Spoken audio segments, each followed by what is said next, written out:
ცალმოლიანები, ერთლულიანები, მაგრამ შეხედეთ ახლა რა შეასაბამება. ის ერთლულიანი არის გრძელი ლულით. ეს არის ცოტა მოკლე ლულით და იმდენად საინტერესო დასავებია ჩანთაში ჩასადებად, რომ პირდაპირ გაგიკვირდებათ.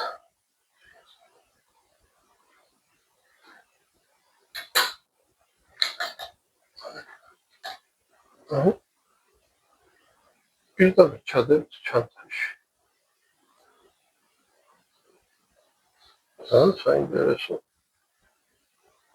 გაგიკვირდება.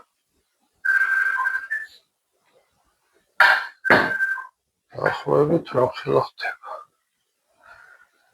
ერთი მდგაველი და ორი მდგაველი. სადღაც 50 სანტიმეტრი ასკი.